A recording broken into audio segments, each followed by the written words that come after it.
Hey everybody, Ron here. I'm going to continue on my RPG a Day 2025 journey, going through days 6 through 12. Day number 6, motive. So, this is a very important thing in RPGs. Why do the characters go on the adventure? And more importantly, why do the players want to go on the adventure? Because when you're writing an RPG adventure, you have to hook both the characters and the players. Some players can go through with just having the hook for the character and can be down for whatever, but some players really need to be motivated themselves, you know, and I'm not going to go through the exhaustive list of player character types and opinions on those character types and all that kind of stuff. That is a discussion for another day, but suffice it to say, you have to appeal to your players and the characters. If you can do both, then you will be successful. Day number 7, Journey. My mind immediately goes to the One Ring RPG, which has rules for a journey, both editions, the first edition and the second edition, the D&D 5e edition.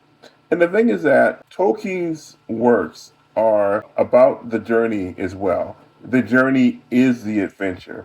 I know in modern RPG campaigns, we like to redline the journey, made popular by the Indiana Jones movies, because for some reason we lost the plot on why journeys can be interesting and fun in RPGs.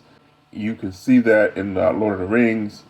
Tolkien puts several obstacles before the Fellowship, and then when they split before the heroes going on their different directions, and in early editions of D&D, and really like when I started playing, the random encounters and everything like that did provide lots of challenges and everything like that.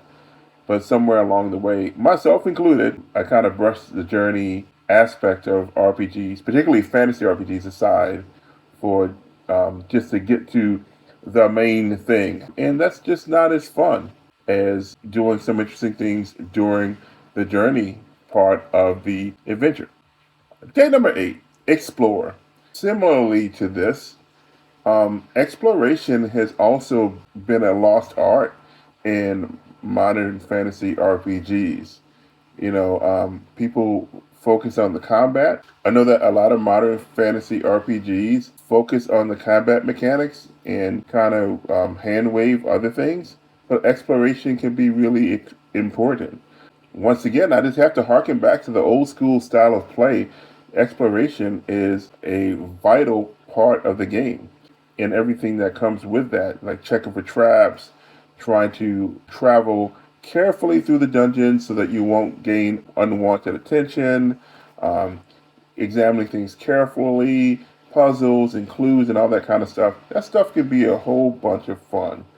I lost track of this myself, but coming back to old school games like Old School Essentials and Shadow Dark, you folks know I love Shadow Dark and other games, Castles of Crusade, Axe, whatever. That's really brought something back into my game. So, not that like the plot-driven campaigns are a bad thing or have even gone away in my life. I still want that, but I also want the types of campaigns that will really focus on the journey and the exploration and that part of the adventure. I think it's fun.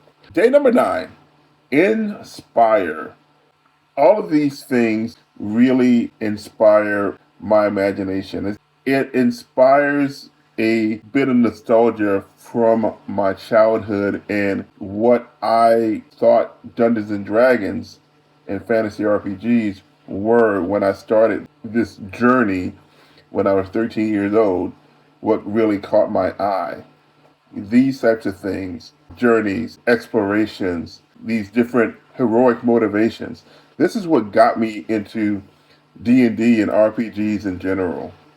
As a community, let's not lose the plot and why we do these things in the first place, why we play RPGs, why we bring people together into our homes to do these types of things. They inspire us to really use our imagination. They inspire us to live life a different way.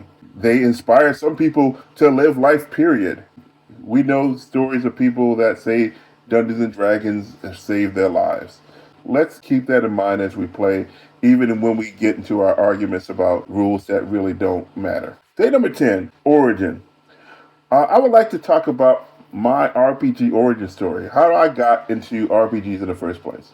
So I read since I was, 5 years old, whatever, kindergarten, whatever.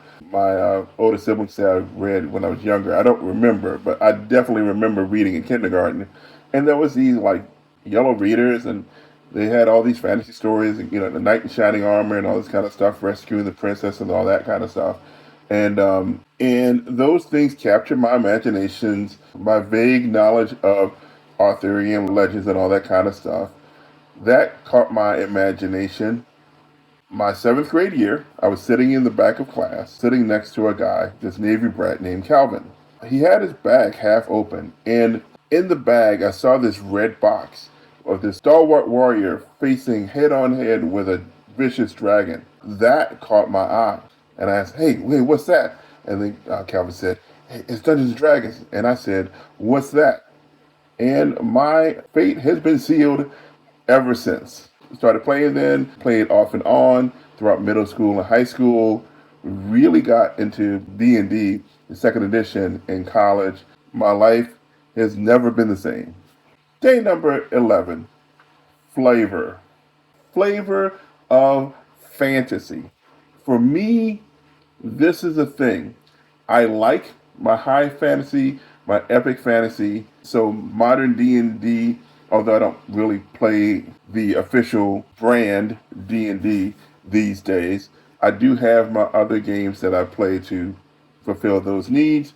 Most recently, Nimble 2E, a backdraw steel. It may or may not be for me as far as like its texture and layers or what have you. But I still like high fantasy, epic fantasy, super heroic fantasy in a sense. But of course, I'm into old school fantasy, the lower level, lower fantasy, grittier, sword and sorcery. You folks know that I'm running a two-player game, Exile and Thief, which is heavily inspired by Fafnir the Grey Mouser and Conan the Barbarian. I'm using Shadow Dark for the scout troop that I'm an adult volunteer for. I'm running a traditional Shadow Dark game as we have time. So I love those flavors of fantasy, and whatever flavor of fantasy that you enjoy is all right by me. Day number 12, path. I don't want to go down the same direction as I have with other previous topics here. So I'm choosing a subject adjective, and that subject will be adventure. So adventure path. Dungeon Magazine put out adventure paths. This is kind of where it's not a thing that like they came up with, but this is the thing where I really started thinking about adventure paths as neat ideas. I ran Age of Worms from Dungeon Magazine on more than one occasion, as a matter of fact. And it was one of my favorite adventures to run. But really, an adventure path is just a series of linked adventures to create a campaign. I mean, it's just a campaign. What was so neat about it is that, like, it was split up into 12 distinct chapters. So each chapter you could run either as a standalone or as part of the greater Adventure Path campaign. That was a really convenient thing because you could say, like, I like this particular adventure in Savage Tide, where I could just run this as a solo adventure. So I guess it was a nifty little innovation, but that's what I think of when I think of Path. That's not the other things that I talked about. And that will do it for days 6 through 12 of RPG at day 2025. I will come back and maybe I'll do another 7 or 8. We'll see how I feel. Thanks for listening, and until next time, see you later.